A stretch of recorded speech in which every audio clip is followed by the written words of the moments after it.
नमस्कार, मैं हूं श्रीपाल तेवतिया और आज हमारे साथ खास मेहमान हैं आचार्य प्रमोद कृष्णम जी। हम इनसे बात करेंगे यूपी के वर्तमान में जो हालातों पर हम चर्चा करेंगे और भी हम तमाम मुद्दों पर चर्चा करेंगे। सर, ईटीवी भारत में आपका बहुत स्वागत है। Thank you. सर, जिस तरह से अभी यूपी में राजनीति हो रही है, तमाम जो तरह की बातें हो रही, कभी लाल टोपी, कभी पीली टोपी और कभी जिन्ना, कभी गन्ना, किस तरह से आप देख रहे हैं? क्या लग रहा है, क्या सब हो रहा है? ये देश का दुर्भाग्य है कि जिम्मेदार पदों पर बैठे हुए लोग इस तरह की वाहियात बयानबाजी कर रहे हैं। मैं इसकी निंदा करता हूं। सर, अब क्योंकि 2022 में विधानसभा के चुनाव होने हैं, काफ़ी लंबा समय हो चुका है, गैर कांग्रेसी सरकारें प्रदेश में बन रही हैं, कांग्रेस उस तरह से खड़ी नहीं हो पा रही है। कहाँ आप मानते हैं कहाँ चूक हो रही है? जनतंत्र में सारी शक्तियां जनता में निहित होती हैं। जनता जिसे चाहे सिंहासन देती है, जिसे चाहे तख्त से उतार देती है। प्रियंका गांधी ने इस देश के, उनके परिवार ने इस देश के लिए बहुत बलिदान दिए हैं। अब वो उत्तर प्रदेश की जनता के सामने, आवाम के सामने अपनी बात को लेके आई हैं। उत्तर प्रदेश की जनता को फैसला करना है कि क्या उन पार्टियों को समर्थन देगी, वोट देगी, जिन्होंने 32 साल में इस प्रदेश को बर्बाद कर दिया। इस प्रदेश को पिछले 32 सालों में बर्बाद करने की जिम्मेदारी अगर किसी की है तो वो गैर कांग्रेसी दलों की है, क्योंकि पिछले 32 सालों से कांग्रेस हुकूमत में नहीं है। उत्तर प्रदेश की जनता को सोचना है कि वो उत्तर प्रदेश जो पूरे देश का उत्तम प्रदेश माना जाता था, जहां मोहब्बत के तराने गूंजा करते थे, वहां आज नफ़रत के बीज बो दिए गए हैं। चारों तरफ नफरत की हवा बह रही है। तो अगर उत्तर प्रदेश को बचाना है तो कांग्रेस को लाना होगा।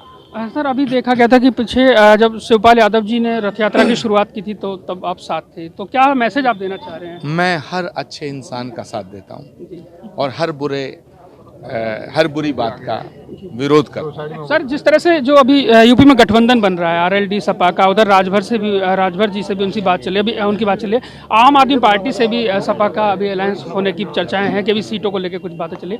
किस तरह से आप देख रहे हैं ये कांग्रेस के लिए किस तरह से संदेश है और किस तरह से आप देख रहे हैं कि सरकार अब की बार किसकी? ये मतलब के गठबंधन है, इनकी नीयत किसी की साफ नहीं है।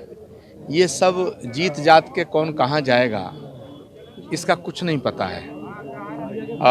एक तो होता है निकाह, एक होता है मुताह, ये सब मुताह हैं। इस बार एक सवाल और हम ये भी जानना चाहेंगे कि अभी प्रदेश में जिस तरह की, क्योंकि 4.5 साल का जो योगी जी का कार्यकाल है, उसे आप किस तरह से देखते हैं, जो कार्यकाल है अब तक का? सवाल मेरे देखने का नहीं है, सवाल उत्तर प्रदेश की जनता के देखने का है। योगी जी ने 5 साल में जो लिखाई पढ़ाई की है उसकी परीक्षा है और 2 महीने बाद जब रिजल्ट आएगा पता चल जाएगा। अब सीएम का चेहरा कौन होगा कांग्रेस का? मुझे लगता है कि उत्तर प्रदेश के अंदर कांग्रेस पार्टी को मुख्यमंत्री का चेहरा घोषित करना चाहिए था। ऐसा लोगों ने डिमांड भी की थी। कांग्रेस नेतृत्व इस पे फैसला कर रहा है।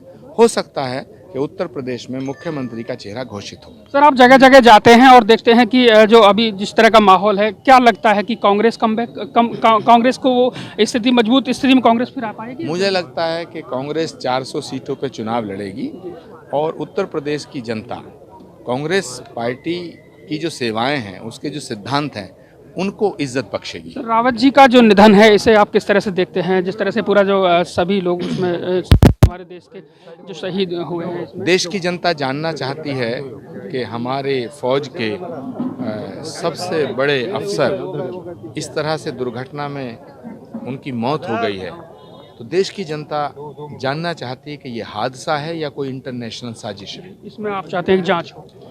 भारत सरकार को उच्च स्तरीय जांच करानी चाहिए, क्योंकि ये देश की सुरक्षा से जुड़ा मसला है। सर, एक आखिरी सवाल, प्रियंका गांधी जी जिस तरह से नए जहां भी जाती हैं वहां कुछ ना कुछ ऐलान वो कर रही हैं, चाहे वो स्टूडेंट्स को लेकर हो, चाहे वो अन्य किसानों को लेकर हो, चाहे बिजली के बिल को लेकर हो, किस तरह से आप देख रहे हैं कि इन सब से क्या कुछ प्रभाव पड़ने वाला है या जनता कुछ? प्रियंका गांधी इस देश की उम्मीद हैं और मुझे लगता है कि प्रियंका गांधी 2024 में भारत का भविष्य है। बहुत शुक्रिया।